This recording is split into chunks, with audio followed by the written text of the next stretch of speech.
Hey everybody, this is Anne and welcome back to Painting Big. Bonus video. Alright, so let's talk about one of the elephants in the room when it comes to miniature painting.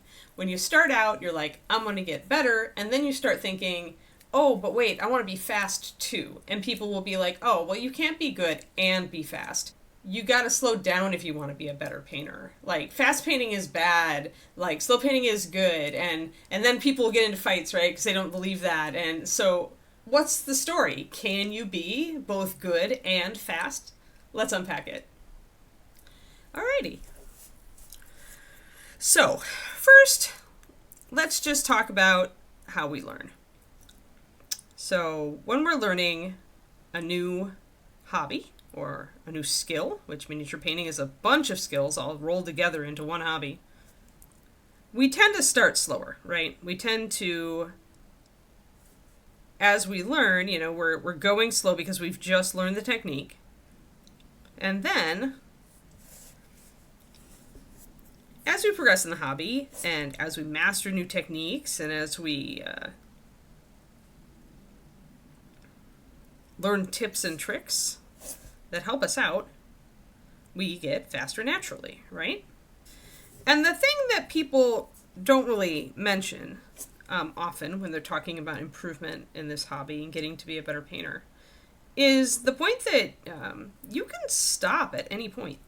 Like, if at any point you are like, you know what, I'm really happy with my work at this stage, or even, you know what, I'm sick of try-hard mode and I would like to slow down and just enjoy my hobby for a while, like, you can just stop at any point that you're at and you will get better at that level. Now, there's a limit as to how good you can get without actively trying to get better, right? If you're just kind of slinging the paint day in and day out, and you're not ever kind of thinking about how you do it and thinking about how to improve your process, then, you're probably actually going to plateau. But, if you're working on, like, if you're using contrast paints or something, and you're like, oh, well, I can get better and better at using contrast paints, I can, learn how to get the most out of this so that I can get the best looking model with these, and then when I throw a little bit of extra work into it, it looks really good, right? Extra highlights, extra whatever, extra shading, then you could become very fast at any particular point. And that's true. I mean, I bring up contrast paint because it is one of the, the best known fast painting methods. But the same is true when you are working on your layering, right? So when you first start working on layering, it's going to suck. And you're going to be like, okay, I'm bad at this. I don't understand how people get smooth blending with layering. It just doesn't work for me. And, but, once you get it, once it clicks, the more you do it, the faster you get. Now, is there a limit as to how fast you can get with layering? Yeah, for sure. For sure there is. Some techniques are more time-consuming naturally. So there is always that. But you can still get pretty fast at it. I'll give you an example. When I started layering, probably it took me 12 to 15 hours to finish a decent, like, gallery level, Reaper gallery level. Those who don't know, I was staff painter for Reaper Miniatures for a very long time. And I still paint things for them on occasion. But to get to the point, by the time I had spent maybe a couple of years doing speedier layering work with Reaper to get things done on deadline, I could do a good layering paint job for the gallery in probably only 8 to 10 hours, right? So if you look at that, it's 50% increase in efficiency. That's nothing to sneeze at, really. Is it super fast? Is it getting a model done in 1 or 2 hours? No.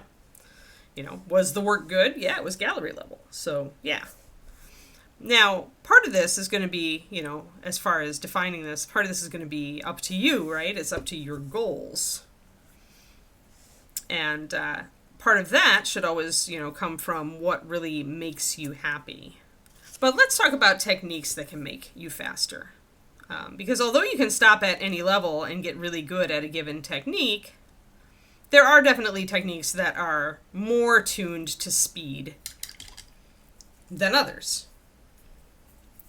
And one of those is wet blending, which I'm doing right now. I'm also doing a lot of stippling, you'll notice, which is just using the tip of my brush lightly to blend and apply paint in textures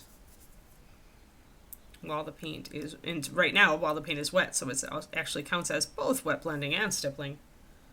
He's got some stubble going on here. But wet blending, I think, is king of the fast techniques. I consider contrast paint more of a tool than a technique. So if you're looking at techniques, like your base coating, your washes, I actually count wet blending as faster than washes. And the reason is that although it is sometimes difficult to master, especially if you live in an arid climate, once you have the knack of it, it speeds you up exponentially. So I think that wet blending, like, I'll give you an example, actually. There was a time at Reaper when I needed to get a model done super fast, and I decided to wet blend it. And it only took me 2.5 hours. And at least on the front, it was good enough for gallery. And I wet blended probably 80% of that model. And then just did layering to kind of, and some detailing, right? But the wet blending was good enough. It was a simple enough model, and the wet blending was good enough to be good enough to photo. So that is an extreme improvement, right? So yeah, I really feel like wet blending is where it's at as far as speed techniques. But there's a lot of other things you can do, especially, like I said, if you are in a climate that is a little drier, then wet blending can be very hard for you. And so there are other techniques that will help. So let's talk about some of those. So underpainting and glazing, which, you know, sketch style kind of falls under that if you've heard of sketch style. Sketch is a lot like what I'm doing right now, actually. It is, although it's more of an underpaint, and this is actually an overpaint. But when you are painting just very fast and you're mostly blocking in like shadows and highlights, and then you're essentially using black and white, or you're using a brown and white, using a dark color and a light color to do an underlying sketch, and then you're glazing colors over the top of that. And sketch itself is usually pretty rough. Like, you're not trying to be perfect with your sketch, you're just trying to get the values down and your base textures down, and then you can do as much work or as little work as you want after that to tune those things. So, for example, you could take your coarse texture and you can layer some finer textures over it. Or you can take your rough approximation of light and shadow and you can refine it with layering. It can often look, sketch style often looks a bit comic book at its beginning, because you really are just trying to nail line and value and texture, which is a lot of things, you know, you're doing in 2D art. So by the same token, using a technique like zenith priming, where you are taking a model and priming it black and then spraying a white overspray on it, leaving the shadow or underparts black, and making all the parts where light would be falling, that you spray from the direction of the light, your perceived light source, and all of the parts then that are where the light is falling are going to be lighter. It's an aid to you to remember your highlights and shadows, but it also can speed you up a lot because it counts as very simple underpainting. When you put colors over the top of the black, they're going to naturally be darker, which means you don't have to spend as much time painting shadows. And when you put paints over the white, they're going to be pretty bright and intense. Edge highlighting comes in too, because if you are painting very fast, especially in a sketch style already, you can get away with edge highlighting and it'll look more comic book, but it looks great. I mean, it can look really good. There's nothing that says you have to blend smoothly to make miniatures look amazing. That camp, the day of that camp is long gone. Even me, who, you know, I started painting when smooth blends were all the rage, and I still love them, But I'll be the first to say they are nowhere near like the only way to paint, and I like to see good textures as much as anybody. So those are probably the techniques that you can learn. I'll actually throw lining in there, actually I will. People may disagree with me on that, because lining sometimes is perceived, when you start learning lining, you get, you're very slow at it. And what that is lining is going to be when you take a darker color and you apply that color where two surfaces meet in order to essentially create a very efficient shadow color. So very efficient shadow. And this paint is wet, so it's obviously not doing great on that. But yeah. Lining, though, is really valuable. It's an invaluable investment. So there you can see that. A little bit of shadow there. As it dries, it becomes more apparent. But yeah, so lining is a really good investment because I think it's the technique with the biggest bang for your buck as far as improving when you're a beginner. And the reason is that it will force you to try to paint in a tight manner, right? You have to do a precise line. You have to follow the outline of the figure. All of these things train you to do that faster and faster. As you do these things, you get more comfortable at them. And then you can just pull it out of your pocket, and then your lining gets pretty fast. And lining is one of the easiest ways, to tighten up a figure at the same time as it's teaching you brush control. So you can get faster, although it may start out slow. Don't underestimate lining as a technique to enable you to get faster eventually. All right, so those are the techniques. What are the tools that I can use to get faster? Well, one is painting with a bigger brush. I'm painting with a size up. One, it's a bust. I can do that. It would be harder to do this on a 28.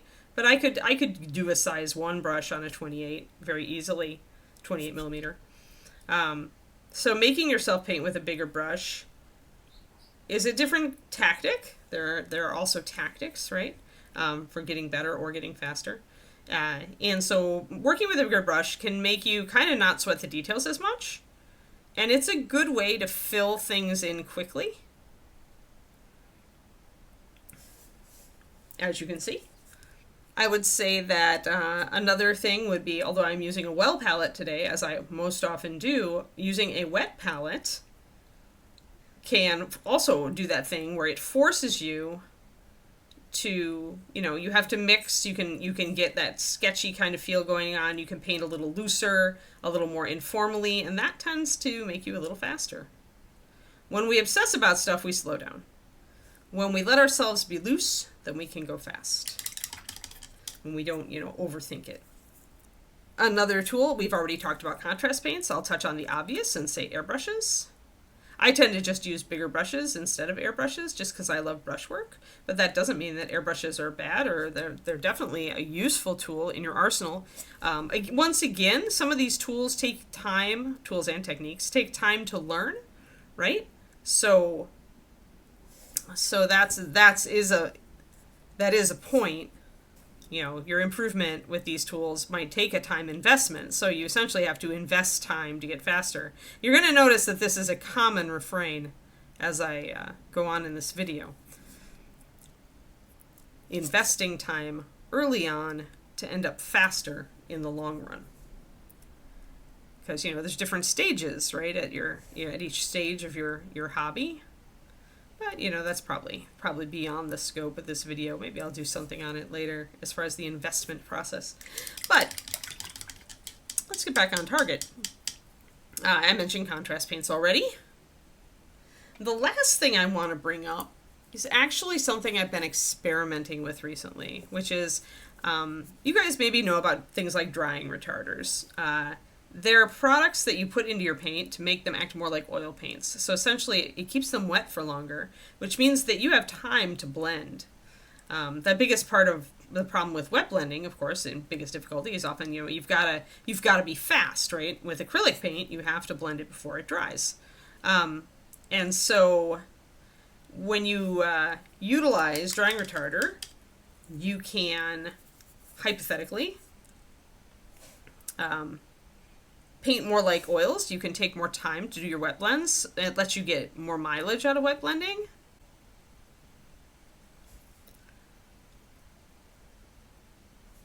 And the one thing I've been messing around with now is it's a relatively new-ish line of artist paints by Golden called Golden Open.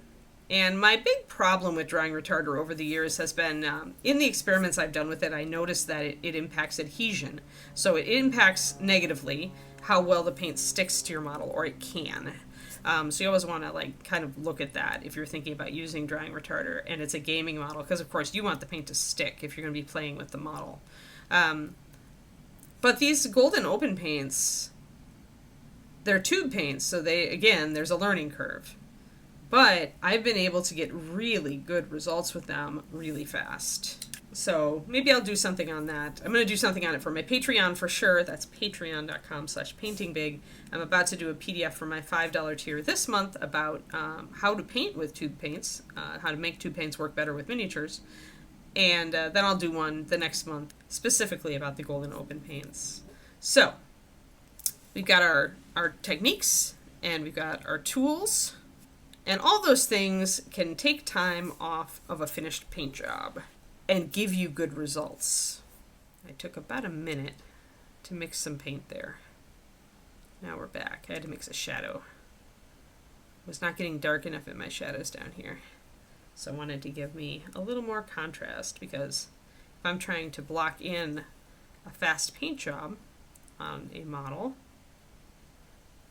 I don't need to be very neat, but I do want to be able to see my lights and darks, and then later on that allows me to go back and focus better on those in my refinement stage. I'll talk a little bit more. I generally use speed painting to set up a model, and then I slow way down. We'll talk about that later. But I mentioned a little bit ago, like your goals in the hobby. And then those should be like one of the most important things about how you tackle this, or whether you tackle it. So the most important thing to ask yourself is, what do you most enjoy about painting? Before you even get into this, what do you most enjoy about painting? Because, are you like a social painter who will be happy if you can just wow your friends or your D&D group every week?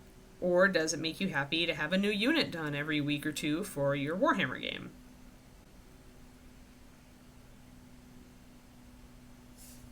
Or, oops, almost forgot his eyebrows. Happens to the best of us, guys. Don't ever think that the pros don't just forget to paint part of the model. We do it all the time. At least, yours truly does. Or, do you just love learning more about the hobby and trying new things? Like, is that your motivation for getting better or getting faster, right? Or do you just want to see how far you can go? Like, how good can I get? How fast can I get? Like, can I actually be an award-winning miniature painter? Could I actually turn this into a side gig? Or even, God forbid, full-time? Note from the pro. Pretty hard to make it full-time. Easier to make it a side gig. Or do you just love to, like, paint for relaxation? Like, do you just like that when you paint, the world goes away and you can just chill? Like, for many of us, that is like one of the main reasons we paint, because life is so freaking stressful now for a lot of us.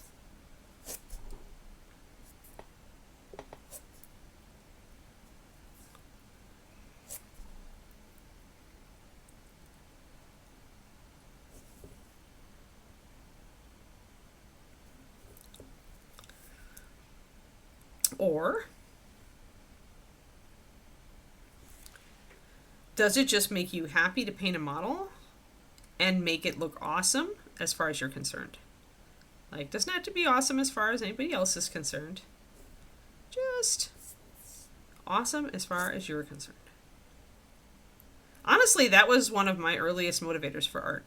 Like, I was good enough at it that when I painted something, I could make it look really good. Like, as far as I knew, right? As far as my opinion was, I thought that looked great. So that was a huge motivator for me. Like, I loved seeing the finished result so much. All of these reasons, though, are valid reasons to paint. And what you want to do when you're looking at getting better or faster, or both, is you want to make sure that, yeah, your goal there is in alignment with what makes you happy when you're mini painting. Because a lot of people might ask, like, why do I bring this up in a video about whether you can be good and fast as a miniature painter? Good is subjective. It's true. Everyone who looks at our models, no matter what level we're at, is going to have a different opinion on how good it is. And if you doubt me, try walking around at a game convention or a miniatures convention sometime and listen to people talking about the models. You'll probably come up with, this happens with David and I at art galleries all the time. I'll be like, oh, look at that one. And he'll be like, meh. It happens to us at shows too. Like, I'll be like, I really like that model. And then he's like, meh. Or vice versa. Like, he'd be like, oh, I love that paint job. And I'm like, it doesn't do much for me. So when something can't be good to everyone, the best metric, arguably, to aim for is it good for you? Is it good to you?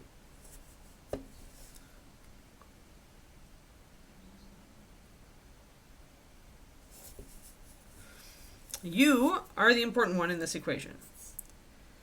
So please, please, don't aim to get faster because your friends all say that you should aim for speed over technique. And don't try to get better just because people say you paint fast, so it must not be very good. It's your hobby, and you're the one who matters here. Not all those other voices at your game store or out on the interwebs. Honestly, if you have no interest in being a competition level painter and doing a fast, competent gaming job for the table makes you happy, like, go there. Do that. Go you. And like I said, if you do that with a mind toward, like, mastering those faster techniques, like just getting a little better at them every time you do them, you'll get pretty fast at that level. And you'll get better.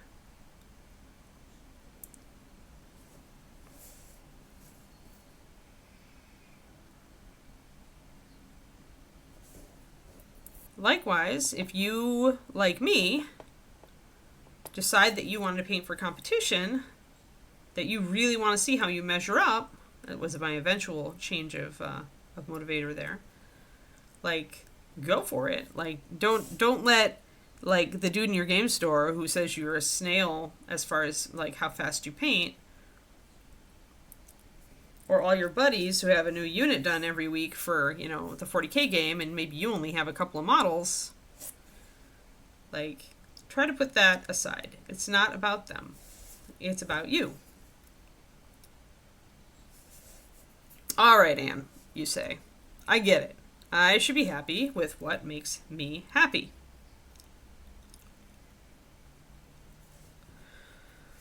But what if I want to improve, but still be fast?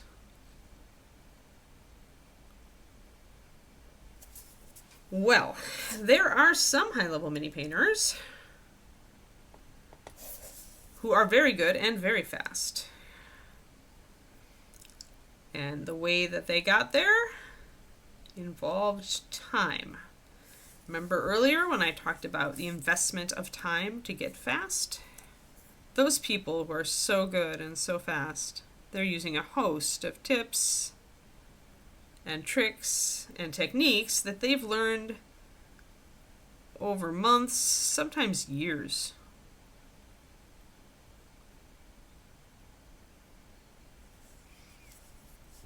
That's months or years of practice and experimentation. So if you want to be painting fast at a high level, the thing you need to ask yourself is actually, am I willing to put in a lot of time learning at a lower level in order to get there? And if you commit the time to obtain the skills that you need, it's doable. It also has to do a little bit with how your brain works.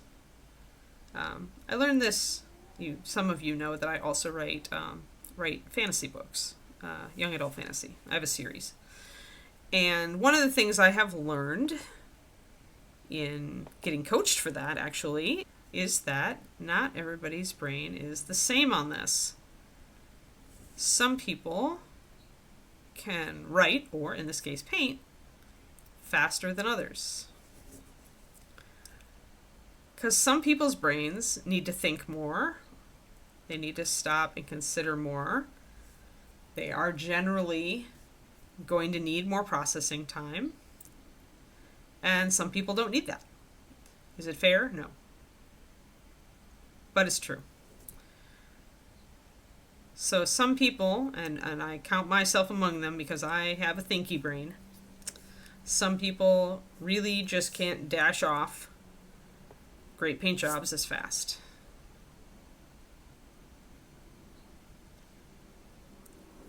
I need to do a lot of kind of testing, refinement, tweaking, all that kind of thing before I'm really happy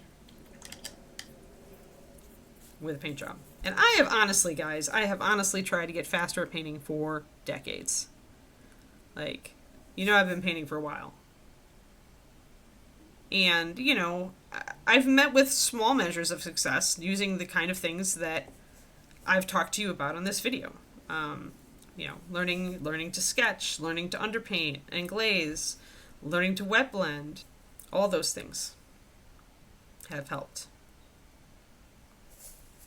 But in the end, I was just kind of forced to realize that my brain does not really work that way.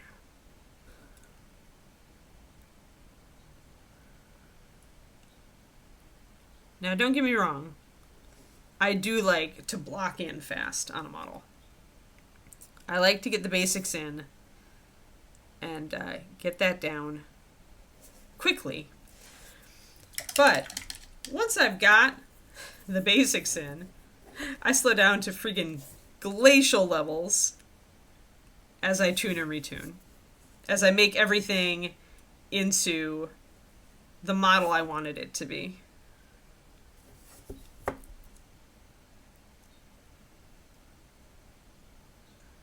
So for me then, I have to unwire the part of my brain that wants me to pay more attention to detail. I have to just make myself do a fast block like this. And then once I've got my fast block and all of the white area is removed, then I can slow down and have fun. Because that's what my brain feels. It's like I honestly am at my happiest when I'm not making a ton of progress, as anybody else would see progress. But that I'm slowly tackling the various areas of the model and making it into something that I really like.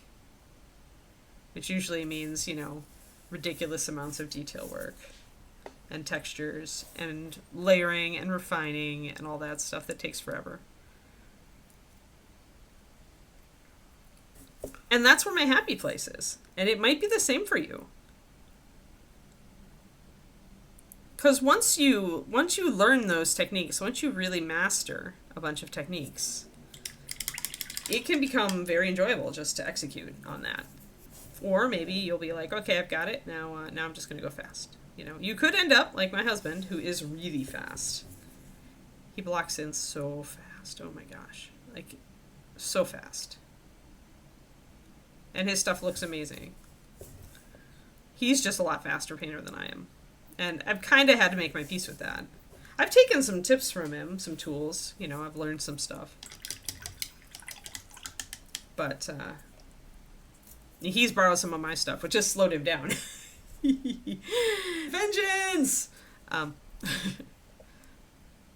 But in general, yeah. Some people are just going to be faster painters. And like I said, you can mitigate some of that. But if you notice that in trying to be faster, you are not enjoying the journey as much, you're not enjoying your painting as much, seriously stop yourself and ask yourself why you're doing it. Remember, the goal is to enjoy our hobby, not to like measure up to somebody else's ideas of what, you know, your hobby should be. So yeah, I've just come to the conclusion that I'm not going to be a super fast painter ever. I'll learn to block in as quickly as I can because that lets me get to the part that I enjoy the most. But after that, I'm just going to slow down because that's where I live. And coming to peace with that has been a long journey. But now that I just let myself acknowledge that, it is a lot more comfortable in my head. I'm not like striving for something that makes me unhappy anymore. Now, if you are not like me, and the speed, it's all about the speed. Like, go for it. Everybody's different. Yeah, but if you are like me, just more of a slow painter, there can be a lot of fun and joy in just accepting that fact and learning to work with your strengths. If you're naturally slow and you don't mind that you're slow, like, that takes the boredom out of it, right? People always say that they don't understand how I can be so patient to do some of the detail work I do.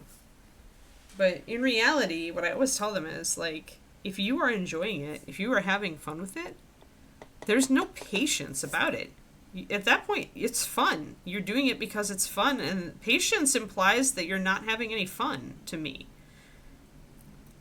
Because when you are having fun, you don't ever have to think about being patient. You're just doing something you enjoy. So, all right. At the end, guys, what it all comes down to is, can you be good and fast at the same time? And the answer is, it's up to you. Thanks so much for tuning in. I hope you guys enjoyed this video. And this is Anne, signing off.